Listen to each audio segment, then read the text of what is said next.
Farhad, thank you for joining us today. Thank you. Farhad, tell me a little bit more about your company and the assets you have. Sure. I run a company called Millennium, and we're developing lithium brine projects in Argentina, in Salta province of Argentina. And the company is listed on Canadian Exchange, on TSXV. And we've been working on that project for the last 12 months. And we've come up with some very, very strong results in the last few weeks. And in fact, today we've announced our 43101 maiden resource.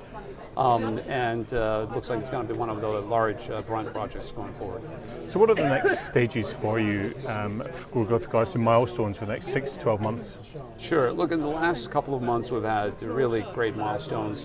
First of all, we raised $30 million from a large strategic investor out of China, and that capital will allow us to actually take the project all the way through the completion of the feasibility study.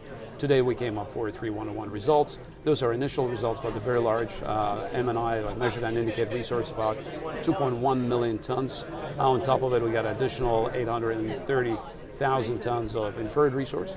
And the next step for us, the next milestone, will be preliminary economic assessment, which is scheduled to be completed in the first quarter of next year.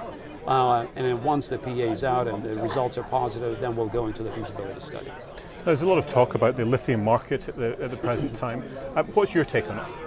Well, look, I mean, we see very clear shift in the trends, especially in automotive industry, where we see that a lot of car makers, especially out of Europe and of course Asia, have announced very large plans to shift their production to electric vehicles.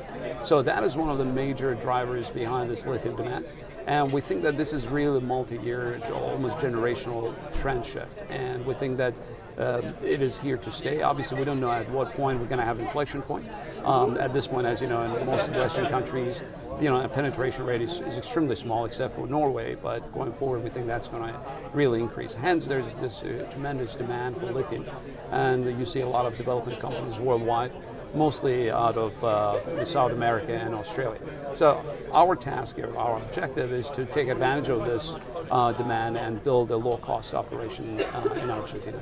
So what's the purpose of being at 1-to-1 today? Sorry, say it again. What's the purpose of being at the 1-to-1 mining conference today? Well, we're here to have meetings with different investors. I mean, we find that the conference is very effective because, the structures that every half an hour we meet with some investors, and we found it very useful. We've participated in several in the past, and in this one, it's the same idea to actually expose the story to London-based investors or to Europe-based investors, and we think that that allows us to actually kind of enhance or broaden the investor base going forward for the company. Superb. Well, Farhad, thank you for your time today. Thanks a lot.